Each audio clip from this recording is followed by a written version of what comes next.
Wa yurwa dan diriwayatkan annal Hasana sesungguhnya Hasan Basri radhiyallahu anhu nazara ila rajulin memandang kepada seorang lelaki ya'bathu yang bermain-main bil hasa dengan batu kecil. Wa yaqulu dan berkata, Allahumma wahai Allah, zawwijni kahwinkanlah daku al-hura al-ain bidadari syurga. Jadi al-hura yang bermaksud putih mata. Al-ain bermaksud mata yang luas. Maksudnya kita pandang kepada matanya, kita akan melihat warna putih dan warna hitam yang jelas. Al-ain maksudnya mata yang cantik, yang besar. Maksudnya bukan mata kecil sepet seperti kita ni lah. Jadi diriwayatkan bahawa Hasan Basri faqala, maka berkata Hasan Basri, bi'sa amat jahatlah al-khatibu orang yang meminang, anta ialah kamu,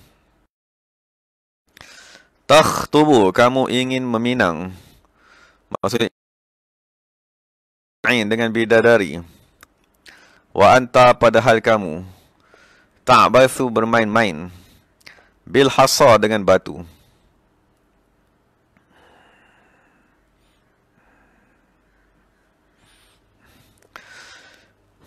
Maksudnya kita kena maklum solat daripada awal Islam dibaiki, diajar, dididik oleh Rasulullah sallallahu alaihi wasallam.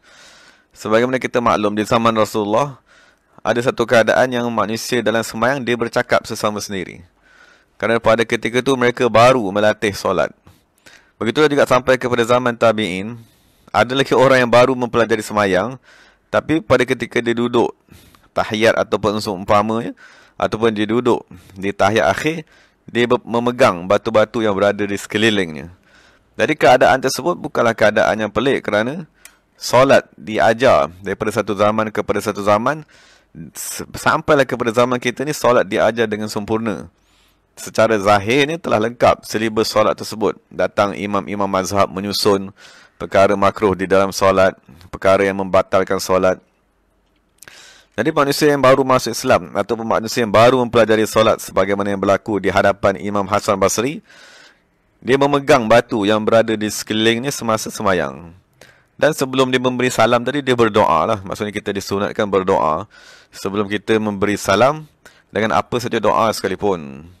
Jadi orang ni berdoa, dia kata, wahai Allah Ta'ala, kahwinkanlah daku dengan bidadari syurgamu. Jadi Imam Hasan Basri menegur perbuatan tersebut. Dia kata sekiranya kamu ingin menuntut kurniaan, maksudnya bidadari ni dia ialah lambang kepada kurniaan Allah di akhirat. Sekiranya kamu ingin menuntut kurniaan Allah di akhirat, tak kiralah bidadari ke, ataupun istana ke, ataupun ladang yang besar ke, syurga yang besar ke, ataupun apa saja yang kamu niatkan di akhirat, maka hendaklah kamu membaiki solat. Jadi orang ni dia tidak menyempurnakan solatnya. Maksudnya dia tak mementingkan khusyuk di dalam solatnya. Kerana dia tadi memegang satu benda yang lain, bermain-main dengan satu benda yang lain. Tapi dalam masa yang sama dia menuntut kurniaan daripada Allah Subhanahu Wa Taala. Maka Hasan Basri menegur, dia kata, kamulah manusia yang paling jahat. Kamu membuat satu amalan yang tidak sempurna.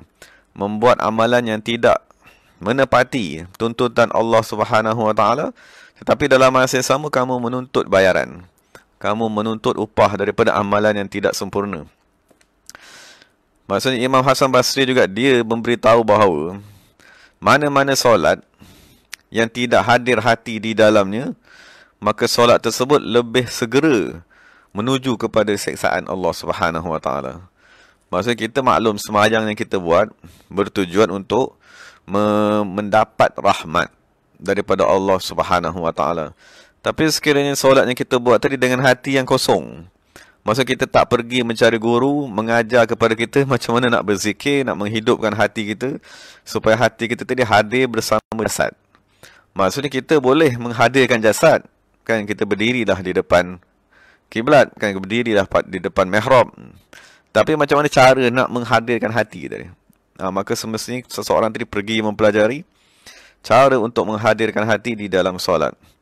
Tadi Hasan Basri juga berkata, sekiranya kamu solat dalam keadaan hati yang lalai, maka solat tersebut lebih dekat kepada azab Allah Subhanahu Wa Taala. Kerana solat tadi tidak sempurna.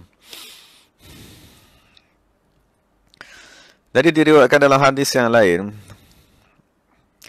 maksudnya yang dinyatakan ini seseorang menuntut untuk dikurniakan dengan bidadari Allah Subhanahu Wa Taala.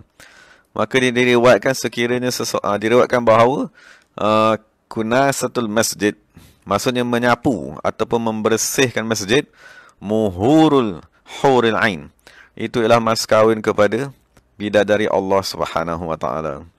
Maknanya salah satu ibadat yang boleh menyebabkan seseorang dikurniakan dengan bidadari Allah Subhanahu Wa Taala ialah membersihkan rumah Allah Subhanahu Wa Taala, membersihkan masjid, membersihkan surau, dan termasuk juga membersihkan hati kita sendiri.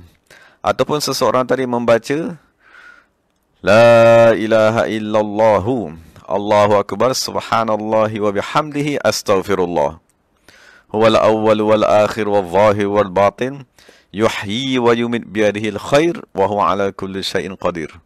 Itu juga ialah bacaan yang diajarkan untuk seseorang tadi dikurniakan dengan kurniaan daripada Allah Subhanahu Wa Taala di akhirat.